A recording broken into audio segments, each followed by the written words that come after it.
A very good afternoon to one and all present here. I, Anmol Sharma, extend a very warm welcome to all of you on behalf of Geetarathan International Business School. It is our privilege to have with us our esteemed guest, Professor Sunil D. Upadhyay, Dean Faculty of Agriculture, Medicaps University, Indore, for the Personality and Skill Development Workshop on Growth and Development of Environment Management System. Geetarathan International Business School was established in year 2004. It is affiliated to Guru Gobind Singh Indraprasth University, Delhi and approved by All India Council for Technical Education, Ministry of HRD, Government of India for technical courses and Bar Council of India for law course. The institute conducts various courses, namely MBA first shift, MBA second shift, MBA International Businesses, MCA, MCA Integrated, BBA LLB Integrated, BA LLB Integrated, and BBA. The institute is also assessed as Category A by National Assessment and Accreditation Council and Joint Assessment Committee of Government of Delhi and Guru Gobind Singh Indraprasth University. At GIPS, trust is on overall personality development of students so that they can face the challenges in their competitive professional life with value-based approach. Apart from providing quality education, emphasis is on to develop leadership qualities, risk-taking abilities, and decision-making skills right from the beginning of their professional education. Going by this agenda, the Institute conducts personality development workshop on regular basis. This workshop on growth and development of environment management system is a sequel to aforementioned objective. An environmental management system is a framework that helps an organization to achieve its environmental goal through consistent review, evaluation, and improvement of its environmental performance. The assumption is that this consistent review and evaluation will identify opportunities for improving and implementing the environmental performance of the organization. The EMS itself does not dictate a level of environmental performance that must be achieved. Each organization's EMS is tailored to its own individual objectives and targets.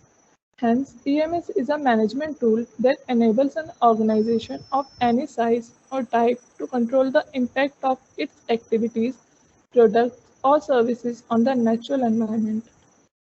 This workshop is organized keeping our aspects in mind so that futuristic professionals are properly guided about impending environment which they are going to face.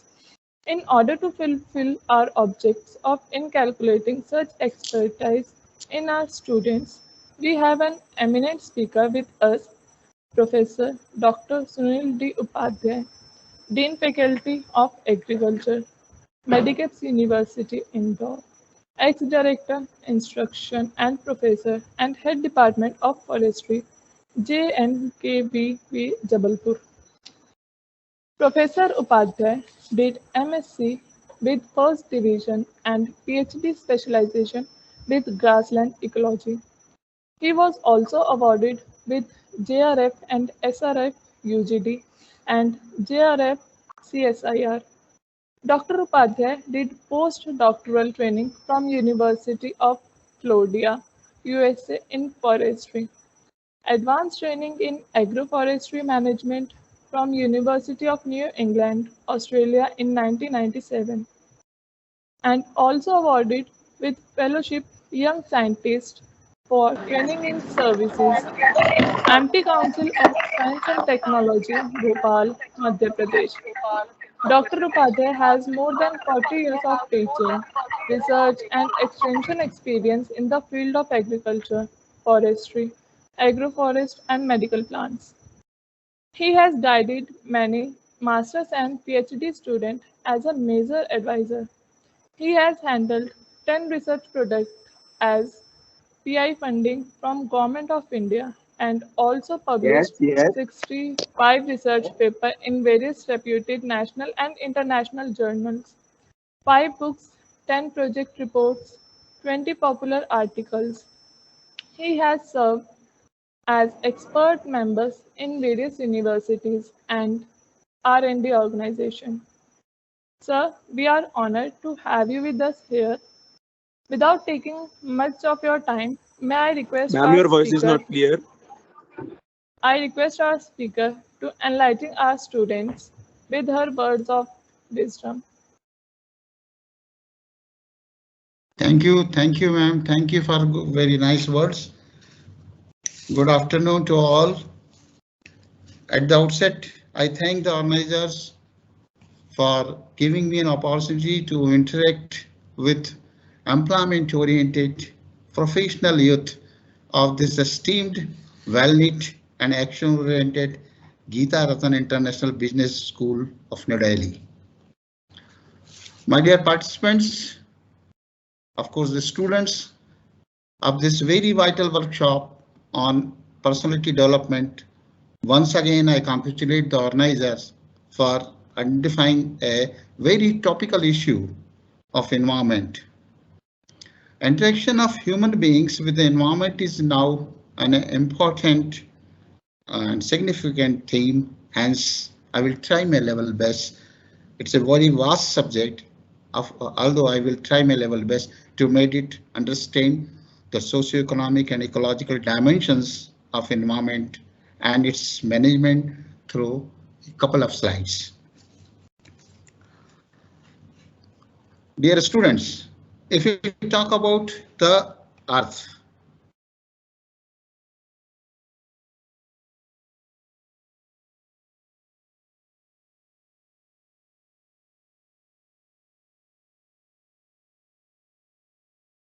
okay, now it's working. Okay, so dear students, if we talk about it's a planet, it's Earth. Yes, it is a terrestrial planet. Like other planets like Mercury, Venus and Mars. These are among four that maybe you can call that innermost planet in the solar system. It is compact and having a rocky surface. So that Homo sapiens, if you talk about the human being, that's a Homo sapiens is a highly successful invasive species. It's a keystone species in the Earth which can modify the surroundings to suit itself and consumes alone more than half of the total net production of Earth. You can imagine. So that human population is growing. It's a very vital fact. The world total population was 7.9 billion today and is projected to be the 9 billion into 2050. That's 7.9 million today, and it may predict for the 9 billion in 2050. It may touch to the 10 billion in another 2100. So, in fact, it took several million years to reach the 1 billion since the arrival of Homo sapiens on the Earth. That is 1800 years. So that while it took only about 12 years to increase from 6 to 7 billion. Just amazing. But now the population increase is slowed down. The human impact on the environment and resources is therefore accelerating.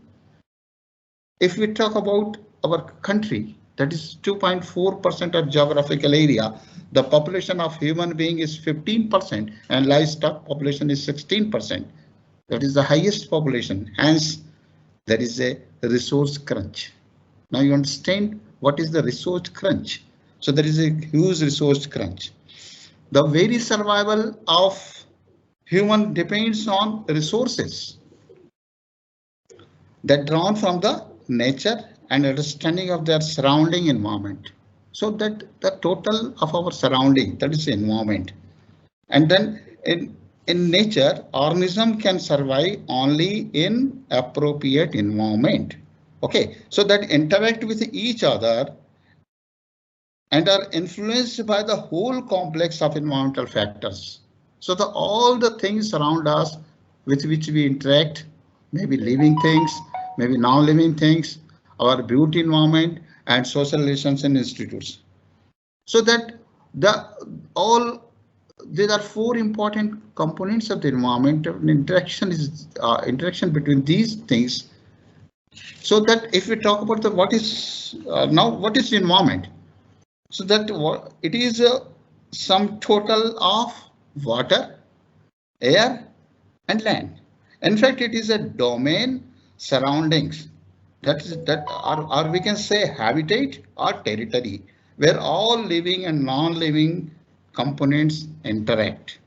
So this is a kind of interaction. This is a kind of whole territory, and that we study under this particular program. So that's why the environmental science is nowadays very important as far as the students' availability and awareness is concerned. Now, what is environmental science? So environmental science is an applied science with an emphasis on the analysis of human interaction, as I already told, on the physical, chemical, and biological environment. So of environment of what? Environment of Earth. So it is a multidisciplinary field that integrates all the sciences wherein we study overall resources, the ecological resources, biodiversity, pollutants, economics, social and political issues, even philosophy, even management science. So the study of human interaction with the environment, that is all surroundings in the nature and man-made both. So I have given two examples. That is, one is natural and another one is man-made. So overall study that includes environmental study that includes basic and applied studies, strategic studies, anticipatory studies. In this case, that mathematics and statistics and computer science, they contribute towards modeling. Engineers and chemical engineers and nanotechnologies, they contribute through technology. Basic and applied, that is life science and physical sciences. And management, of course, the management aspect, that is very important aspect, and that management as well as the awareness aspect that covers through the sociology, law, and the management institute like you, the management graduates like you. That includes philosophy and ethics too. So that here comes the awareness. We talk about first we'll talk about the scope. I already narrated that it's a multidisciplinary in nature. It has wide scope and area covers the natural resources, includes air, water and land, ecology and biodiversity resources, environmental pollution, that degradation of including degradation and control of that, social issues in relation to development, environmental, maybe sustainable development, human population. I have already narrated it is going on increasing. Then the stability is required, and it also affects our environment. So that individualistic importance is very much significant. So environmental science deals with the most earthly tedious problems of life. That is very much needed. Dealing with safe and clean drinking water, hygienic living condition is required, clean and fresh air, land which should be fertilized. Of course, it is degrading to the percentage of more than 60% per land is degraded.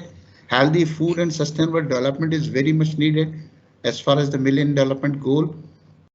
So, dear students, if you want to live in a clean, healthy, aesthetically beautiful, ethically safe, and then secured environment for our human being, for living our life, and wise to hand over the clean and safe to our children, to our next generation children. So most essential part is to understand the environment. And then if you understand the environment, you can have the planning, how to plan the management, how to plan and manage the environmental problems. So that is very much needed.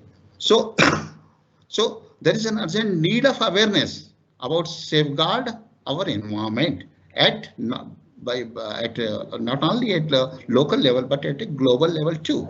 So continuous environmental assessment, auditing, cleanliness, health monitoring, and management is very much essential. So this is maybe you can call it the scientific management. So again, it has to be underlined that need for public awareness is very much important. You know about this Chinese probe. If you plant for 1 year, plant rice tree. If you plant for 10 years, plant trees. And if you plant for 100 years, educate the people. So the environmental education is very much required. Essentiality of creation of awareness about environment is the need of the day. So during the last 4 decades, a number of international programs and events have increased the public awareness of problems and need for conserving environmental resources. So rapidly changing technologies lead to the abundant waste. Our fast and maybe we can say that energy demanding life. Nowadays, the modern life is energy demanding. But that create many problems like pollution. So crazy consumption needs an environmental degradation, especially the land degradation, biodiversity degradation, and the earth has definite capacity to tolerate pollutants, but how much it is, what is the stage, what is the sustainability, what it requires. So how we can aware our people? There are many environmental calendars. IUCN, UNEP, IPCC, Kyoto Protocol. These are some important policy and agencies that instrument for greater environmental protection on a global scale. So many scientists, many social workers, many programs, Environmental Day, World Wetland Day, World Forestry Day, World Day for Water, Earth Day, Anti-Tobacco Day, One Environmental Day, Ocean Day, maybe there are many, a long list is there starting from February to December. So these are some day environmental awareness calendar or environmental awareness day. On these days especially we can aware our human beings, or we can aware ourselves also for that. So there are many scientists who have already worked. Say Indian environmentalists that did their contribution is notable. Guru Jamshedkar ji, Amrita Devi, Sundarlal Bahuguna, that Chipko movement, you already noted that Justice Kuldeep Singh, green judge, that is a green economy. He advocated the green economy. Narmada Bachao Andolan, Megha Patkar, Rajendra Singh, that waterman of India for water conservation is very important contribution, significant contribution. And Maneka Gandhi for that Wildlife Protection Act. Late Sri Anil Agrawal, founder chairman of Center of Science. So this IPCC, there are many more. I can mention here that R.K. Pachauri and that Al Gore is known for. It's got Nobel Prize in Intergovernmental Panel on Climate Change. Am I audible, madam? Hello? Yes, sir, you are very much audible. Okay. So that IPCC and R.K. Pachauri got the Nobel Prize from India. It's a joint collaboration with the US government, that's Intergovernmental Panel on Climate Change. So how that carbon dioxide concentration in the environment is increasing, and the temperature is subsequently increasing, and that's a need to check the climate change impact, adaptation, mitigation aspects.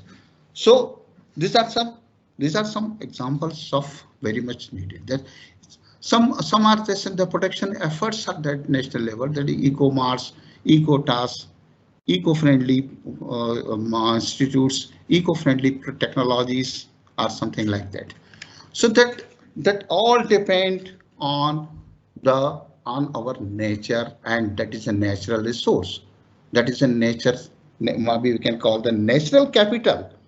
The best word is natural capital or natural resources. There are man-made capital and that natural capitals or natural resources. These are the complements from the nature.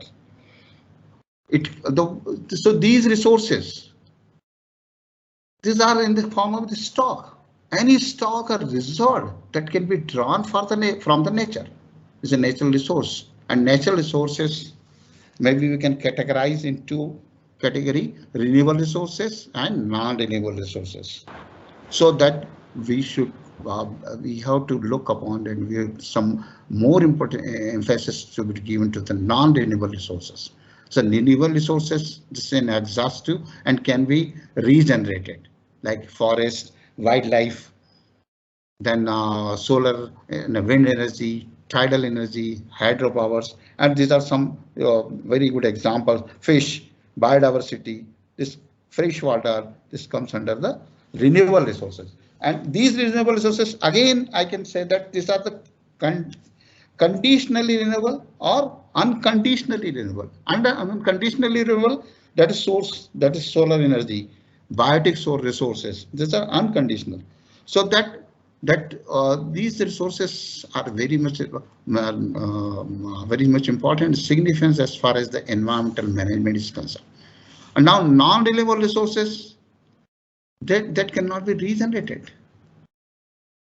That maybe we can these are the fixed stock, that exhaustive resources, mineral resources, metals, fossils, these are non-renewable resources. So main natural resources we will discuss one by one about what major resources. Now come to the forest. Okay. Non-renewable resources means once consumed, gone.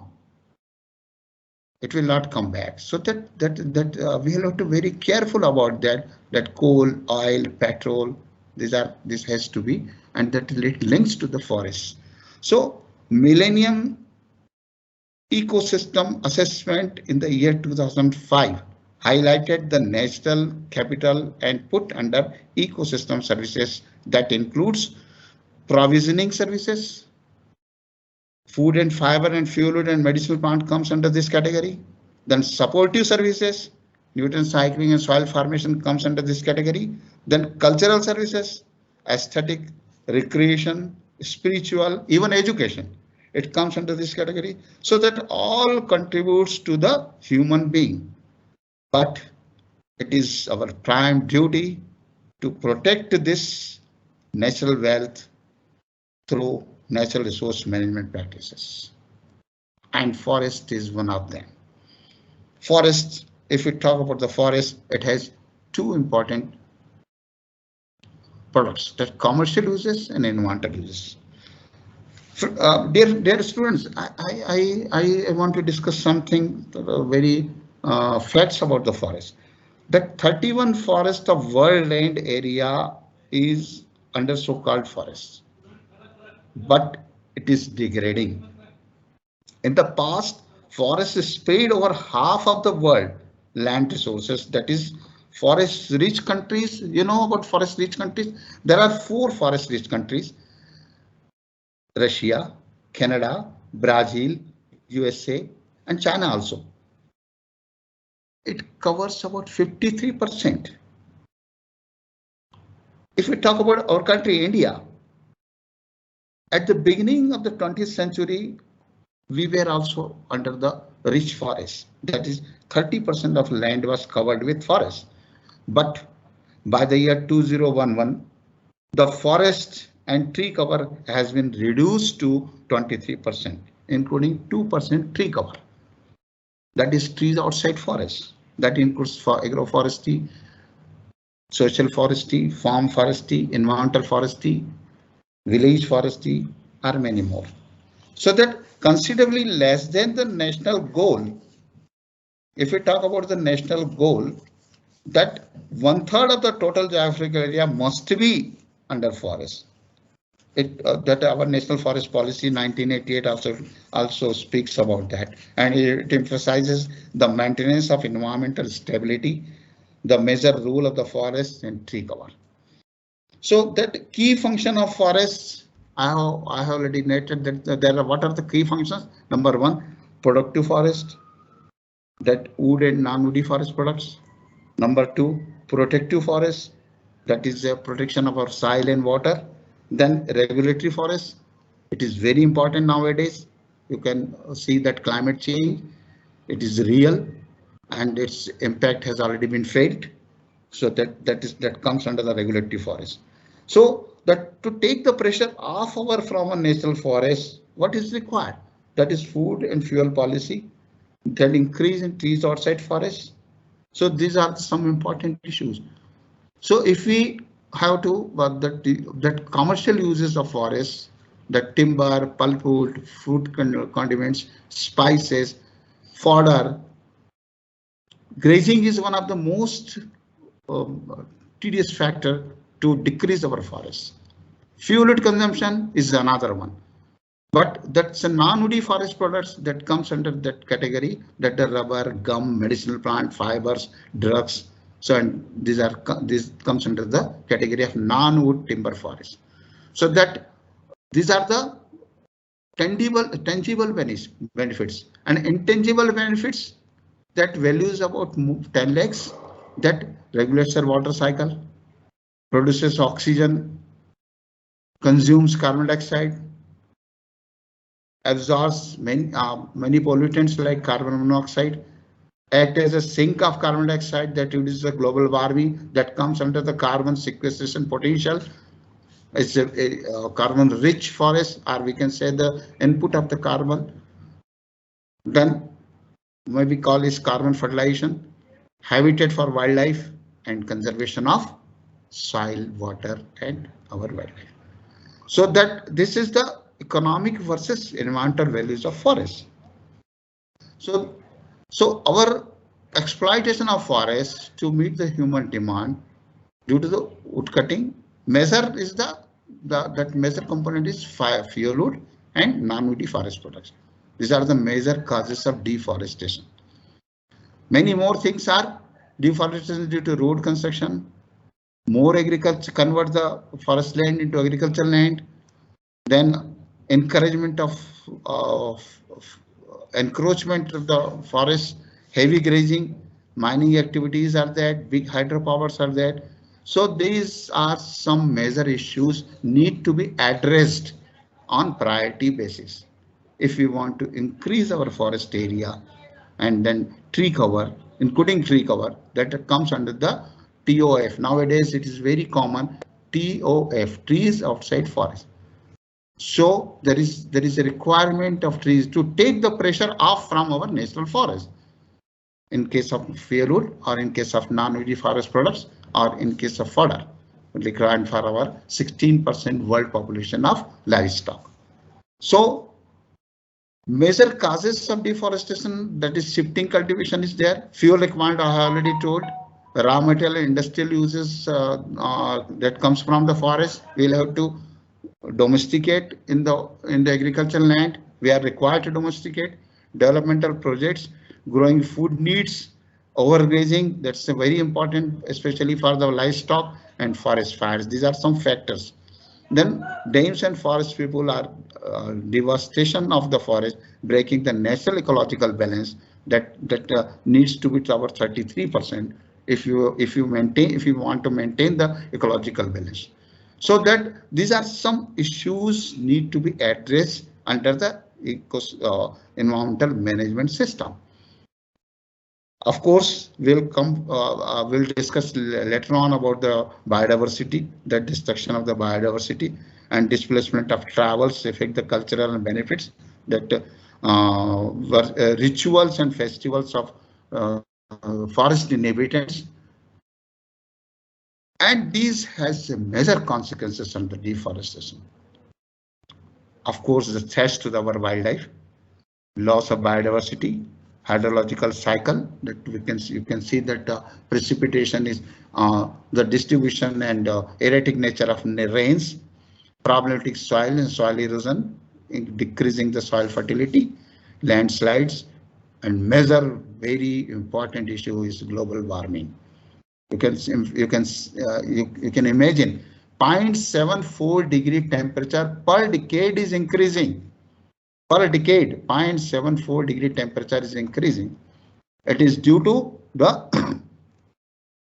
the emission of carbon dioxide in the atmosphere. So major activities of forest, that is a timber extraction and mining.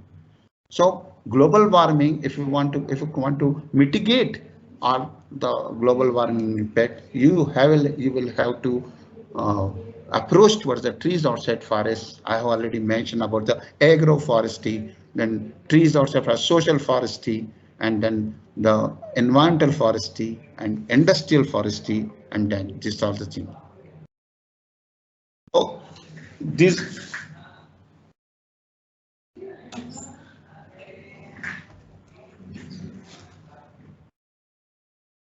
Now, next important is water resources. The fresh water resources are finite upon which we depend for our survival. Water sustains aquatic biodiversity, economic development, and ecological integrity of environment. We can say that it is a very powerful indicator of ecological sustainability and economic prosperity. So extent of this, that uses, if we talk about the uses of water, that water withdrawal and water consumption. Water withdrawal means 70% used for irrigation and 25% used for the as a fresh water. The 25% used for the industry, we can say industry. So the 70% used for irrigation, 25% used for the industry. So here we come about the water withdrawal and water consumption. The per capita use of water is also very high. So major pools of water, what are the major pools of water? Ocean. 97.5% of earth water is ocean. But it is not usable. Why? Because it's salty. And 2.5% is a fresh water. 2.5%. Imagine. Out of which 1.5% in the form of ice and snow. So remaining, that is only 1% occurs in lakes, river, and wetlands. Okay, if I analyze this all the data, that 0.007% of all water on earth is readily available for human consumption. 0.007% all over the world. This indicates this fresh water on earth is finite. Okay, so consumption of water per capita has increased due to population growth, and maybe we can say that change in lifestyle. So that 21% consumption in industry. So in this way, that water is again a very important resource, need to be managed. We talk about the ground lowering of water table, water logging, water pollution problems are there, surface water, use of surface water in irrigation, industry, and public water supply. So that big dams and benefits or problems are there. If we construct the positive ecological impact is there, negative ecological impact, negative socioeconomic impact, and positive socioeconomic impact. So that big dams is not, its merits and demerits are there. So if we talk about the water footprint, that water resource management. So there are three categories of water. Blue water, visible source like river and groundwater. Green water, invisible source, that pore space of soil, that water is available and that pore space of soil. It may increase, we can do something for that. Gray water, that contaminated water. And virtual water. Virtual water means that amount required to grow the crops or to use in the industry that comes from the big dams. So grey water footprint is increasing and we'll have to be very cautious about that. Now the next very important issue is mineral resources. That naturally occurring inorganic crystalline solids having definite chemical composition that are minerals. So minerals, again, mineral that uses, we know about that, the development of industrial plant and machinery, generation of energy, even in the agriculture, even in the formation of alloy, and even in the formation of jewelries. So that mineral resources need need to be taken care of on priority. So mineral resources are non-renewable resources. At the rate of their regeneration is slower than the rate of which they are used. So mineral in maybe that chemical elements, inorganic compounds, complex aggregations, elements, and then the compounds like that. Many things that includes deposits of minerals that have been identified and are renewable are called mineral reserves. Mineral reserves are very leading. Searching new deposits, mining area, using recycled materials, finding substitutes, improving extraction of minerals, that is very much important. So however, the lasting solution is to the that consumption you lose. So deposits are often uneconomic to exploit. Here mining the deep area floor is suggested to be the feasible for few elements like cobalt, nickel. Here we can also include manganese, copper, etc. So using recycled materials has many advantages, including energy saving, less pollution, less mining waste, and decreased water use. So in developed countries like USA, per capita consumption is greater than the developing countries. So this is the issue for the developing countries. This is the issue for the developed countries. Both have to be very careful and cautious about that very important issue.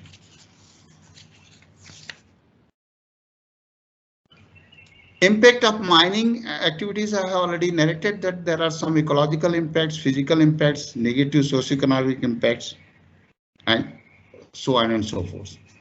Now we talk about the food resources. The main food resources. This is very alarming situation, especially in the COVID situation, that COVID protocol. So agriculture, we know food security is one of the major concern because of the increasing world population, diminishing land and water resources, because it is linked with the land and water resources. And another one very important factor is climate change effect on agriculture. Today, approximately a billion people are chronically malnutrition. So it is a big challenge to produce sufficient food for the increasing population and minimize the negative environmental effect of crop cultivation. So the food grains, if we talk about the food grains, that includes wheat, rice, maize. These are the food grains. And of course, potato, barley, or sugarcane, pulses are very important, and some millets and that comes under the nutritive cereals. So environmental impacts related to food resources are that overgrazing, soil, water, land, and loss of traditional and modern agriculture. The solution is conservation agriculture, zero tillage. High yielding varieties have impact on that. If we talk about our country, that this year we have reached highest food grain production, that is 304 million ton out of 144 million hectare of land, and the productivity is more than 2 tons per hectare. If we talk about the vegetables and fruits, we have crossed 350 million ton. So this is a very achievable target.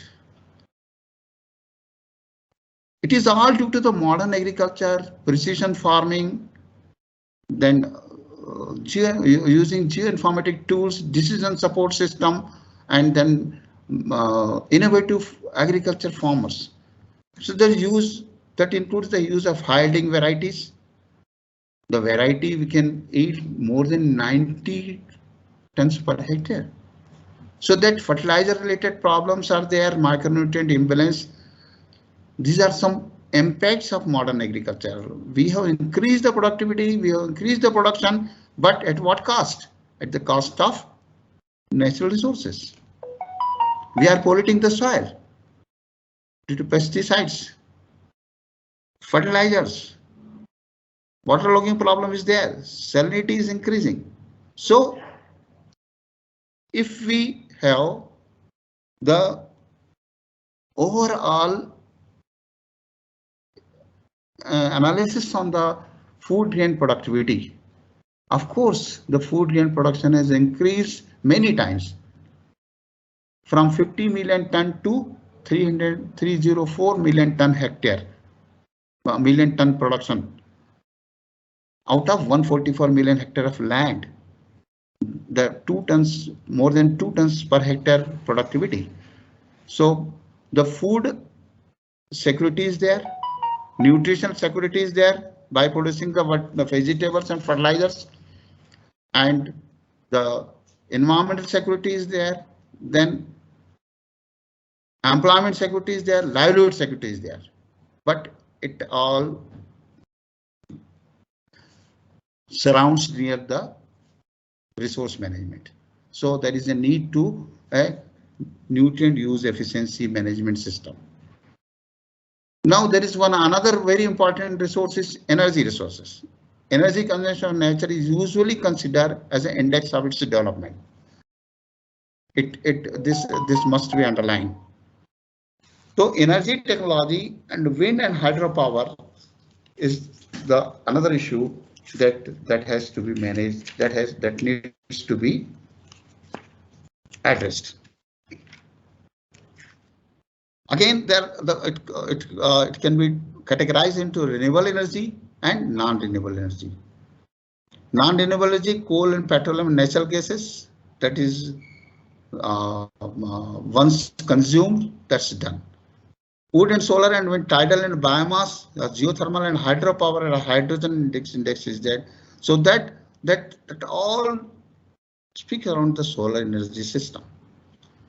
So there is a binary cycle of power plant, geothermal energy, then energy plantation. There is one more, petro crop and agriculture, urban waste are there, biogas consumption needs to be there, and clean and non-polluting solution is there. So there is a big demand of nuclear energy.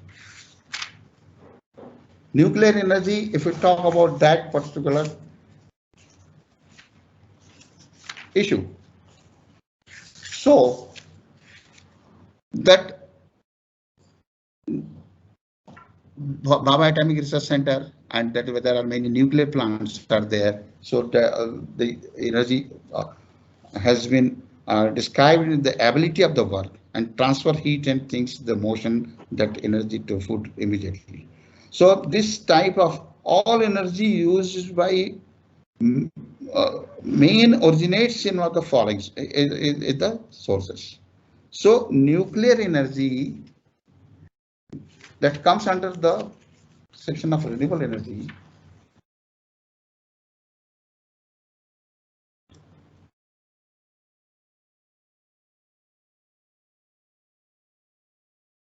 Am I audible? Sir, you are not audible. There was a break, but network problem is there. Yes, sir. Okay. But you are audible now, sir. Okay, very much audible now. Okay. Now come to the land resources. Of course, it is very important issue. Land is a finite and valuable resource upon which we depend our food, fiber, and fuel. So the 144 million hectare of land, that is a cultivable land, and more than 80% is the uncultivable land. So that comes under the western. Here I want to specify that nothing is waste. Maybe you can call it a wasted land. So the wasted land, that comes under the category of maybe call it culturable and non-culturable. So culturable wasteland can be brought under the tree plantation, or we can say that degrader or barrel land or saline land. Both type of land can be converted into a cultivable wasteland by planting trees. So we can save our environment We can take pressure of our national forest. That is very important natural resource. So these all things come under the umbrella of ecosystem, and that is ecology or ecosystem. We can call it ecosystem. That ecology is ecology. It deals with the study of organism. Surroundings of environment consist of other living organism. That is ecology. That comes under this under the major heading, that is ecology, and it comes under the of ecosystem. An ecosystem, it is self-regulating group of biotic communities, species are interacting with one another. That is non-environmental exchange energy and matter. That energy flow and matter cycling. So that study of ecosystem. If we talk about the concept of ecosystem, that I have already narrated, that it's plants and animals living together in an environment. Plants and animals. Animals including microorganisms also. The plants and animals living together in the environment, and it's a combined form of the unit that comes under the open ecosystem, and is closed ecosystem is outside the forest. So life on the earth sustained by the flow of energy from the sun and cycling of nutrients through the ecosystem. So ecosystem has two major components. That's the flow of energy and cycling of nutrients. So ecosystem structure, if we talk about, there are two components, biotic and abiotic. Biotic is a living component, producer, consumer and decomposers, and abiotic component, physical and chemical components. Physical components are very important as far as the climatic factors, edaphic factors and geographic factors are concerned. And all things comes to the food chain and food waves, that trophic structure. So here the cycling of nutrients is there, primary and secondary production of the system and ecosystem development regulation. So what I'm trying to link this with our environmental management system, that is ecosystem services, whether forest ecosystem, desert ecosystem, aquatic ecosystem, agriculture ecosystem, that all comes towards the ecosystem services, and that is very important issue right nowadays. Now comes to the biodiversity. Biodiversity is a very, it has significance of the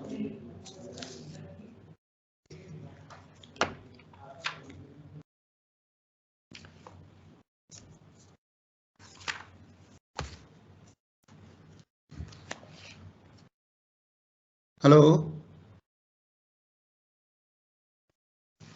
Sir, you are audible. Okay. So biodiversity is essential for human survival and economic well-being, and it plays a prominent role in modulating ecosystem functions that we already described, and the stability also. So biodiversity, it is not uniformly distributed on the earth and could compare 5 to more than 50 million species. Biodiversity refers to the maybe we can call it totality of genes, species and ecosystem. So levels, if we talk about the level of biodiversity, that is genetic level, species level and ecosystem level. That's why already I have defined ecosystem first. That diversity in the complex system, or maybe physical, ecological, food web, nutrient cycling, energy flow, that comes under the ecosystem services. And species that represent the species richness, abundance. So no plants of the animals and birds in area. IUCN has divided that described the values of the biodiversity. It is in terms of the commercial utility, ecological services or ecosystem services, social and aesthetic values, and all are the direct values, tangible or intangible benefits. It has the ethical values, it has the social and cultural values, it has the productional values, it has the maybe call as environmental service values and consumptive use values. So biodiversity needs to be used, biodiversity is to be used, but it has to be conserved also. So consumptive use and values of biodiversity, and its its consumption is very much important. I already explained about the values of the biodiversity, and we are fortunate that India is a big mega diversity nation. So that center of origin is near 5,000 species of flowering plants, 166 species of cropping plants, that is crop varieties and crop plants, 320 species of wild relatives and land races, that cultivated plants, that wild relatives and land races converted into the cultivated plants. That example we can see that wheat, earlier it was a land races or wild relative, now converted it as a cultivated crop, are domesticated as for the consumption of the human beings. So marine diversity, of course, is a very big and very huge diversity. More than 340 species of corals are found in India. It is rich in molluscs and other corals. 93 major wetlands and large forest areas. That global diversity, currently about 1.9 million species are known. These are the known species. Other unknown species is yet to be identified. That 0 to 30 million insects, 5 to 10 million bacteria is a huge biodiversity. So, and then 50 to 80% of biodiversity in the rainforest. Deserts show minimum biodiversity and many species are identified every day. Every day it's add-on is going on to aid that marine biodiversity and terrestrial biodiversity. So biodiversity at national level, it's I already mentioned about that. It's a mega diversity country, and 2.4% of land area. At the beginning of my talk, I narrated about that. That 2.4% of the land area we are maintaining 15% of human and 16% of that livestock population. So that it's a very rich country, genetically rich, biodiversity rich, and that food grain and food supply is rich. We are highest producer of milk. Our country is the highest producer of milk in the world. So that it is all due to the livestock population. So that it again related with the biodiversity. So Ministry of Environment and Forest, now the renamed as Ministry of Environment, Forest and Climate Change. So it has a documentary on that part. Hotspots have already identified biodiversity. Hotspots are there.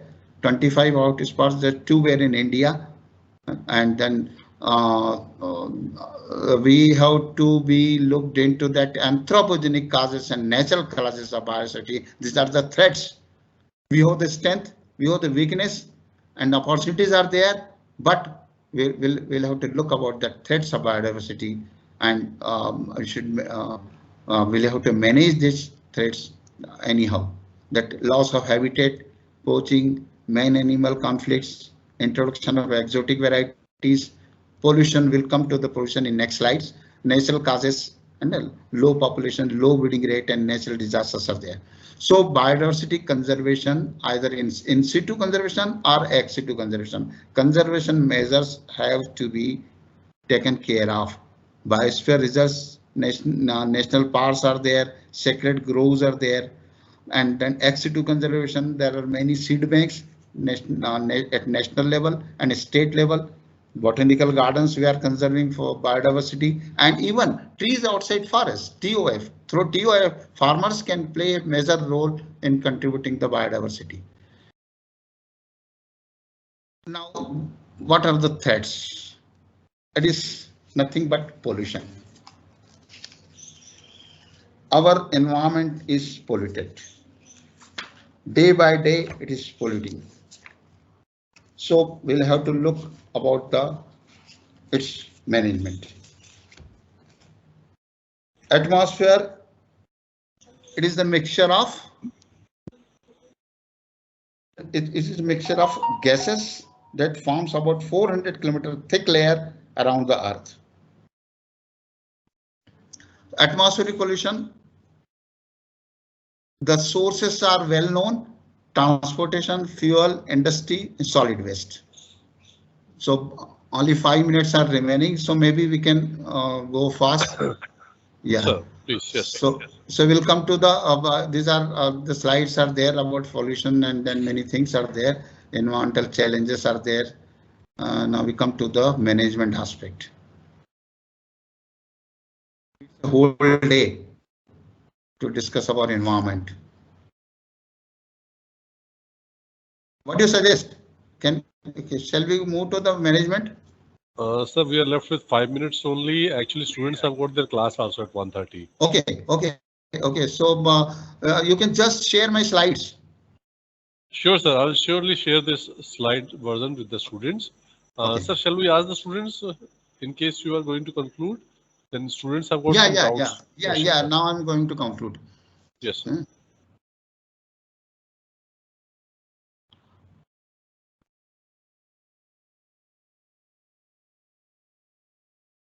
Okay, environmental management system. This is a model that known as a PDA cycle.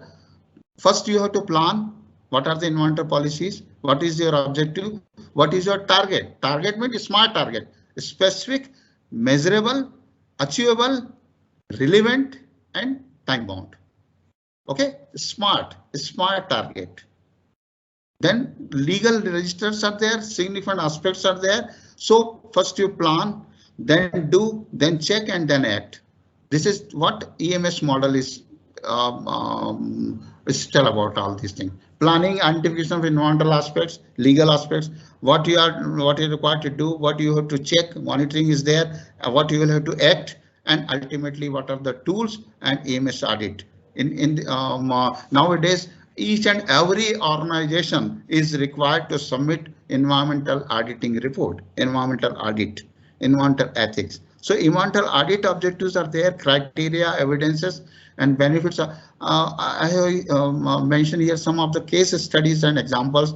That's IBM and Jesulo and this is all about the environmental management system. So first, dear students, first you know about what is environment, what are the natural resources, and how we can manage these natural resources that comes under the broad management system. Okay, so impact assessment is very much required.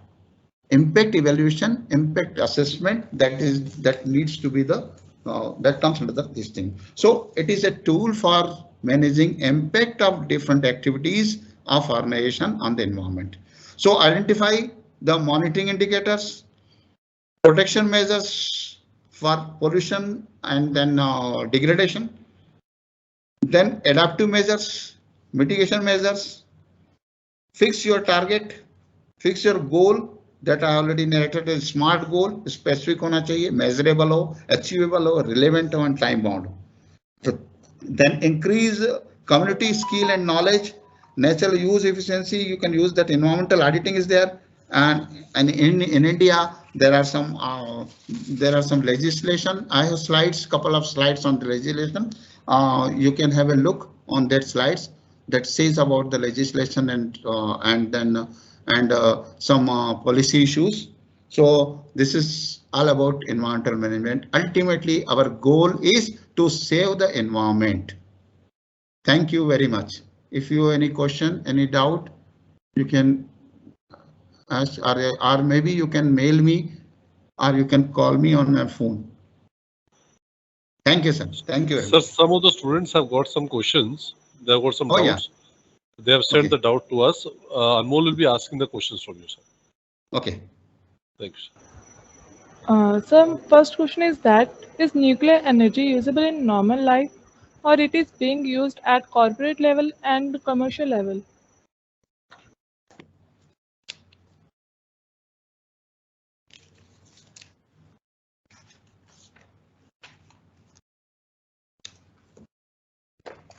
Okay, another question. This is related about the nuclear resources, no? Yes, sir.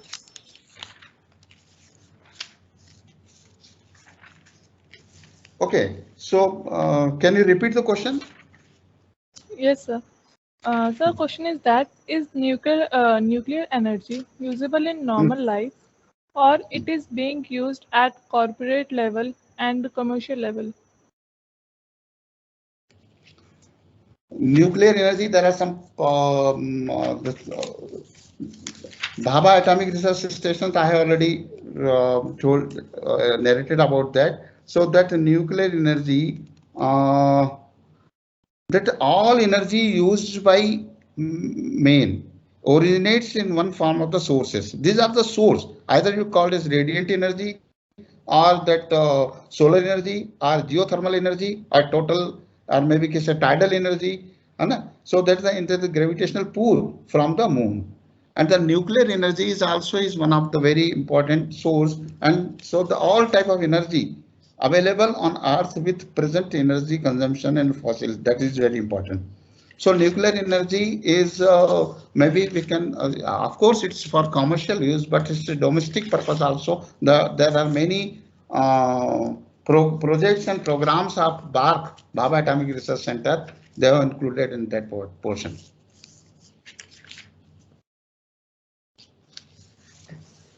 Okay, sir. Next question is that can we also switch over to sustainable sources of energy? And what alternatives are available to us besides solar energy and wind energy?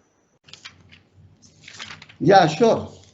That is, it is very true that solar energy is derived to the earth every day, whether you use it or not. Okay, so world over, the amount of solar energy of day is equal to that the world's uses of 30 years. So that's a, but many technological and economic factors stand in the way of achieving even fraction of energy, very potential energy. So delivery and distribution system are power grids are right. So those direct solar energy technologies harness the energy of solar maintenance and produce the electricity using the photo, or maybe you can call it the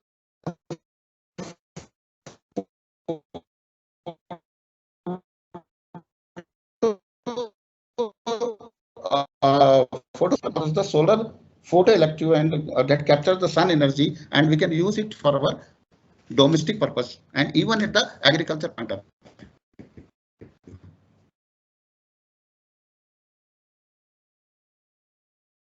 And sir, last question is that will relocating industries? Anything about management?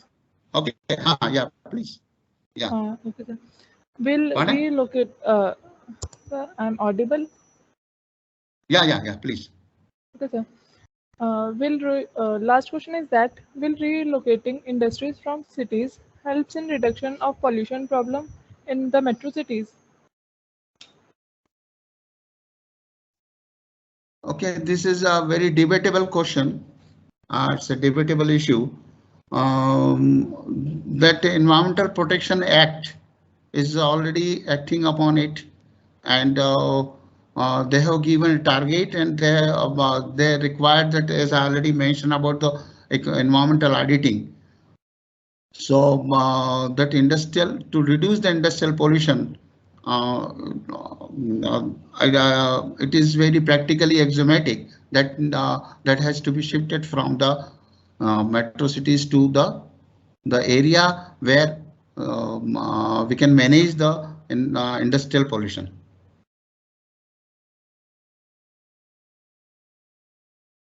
It's a issue of that climate smart city development programs.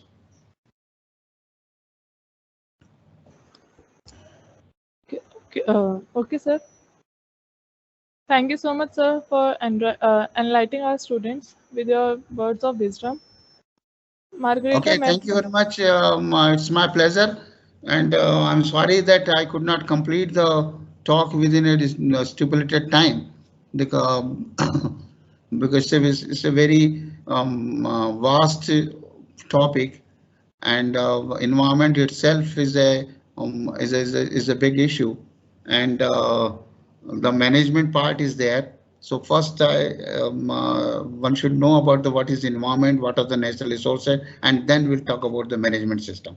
So growth and development is a continuous process, and especially in the environmental issues. Okay, thank you very much. Thank you. Once again, I thank the organizers for giving me an opportunity to interact with the students and faculty too. Thank you, madam. Okay, thank you so much, sir. Thanks a lot, sir. Thank you, Dr. Rajesh. It was a really wonderful session, sir. Students are really enlightened with the words that you have just discussed with them. These have really enriched their knowledge about environment and environmental management systems. Thanks a lot, sir. You can share my slides. Sure, sir. I'll be sharing the slide today itself in the class with the students. Okay. I've downloaded that. I'll be sharing that slide completely with the students. Okay. Thanks a lot, sir. Thank you. Thank you so much, sir.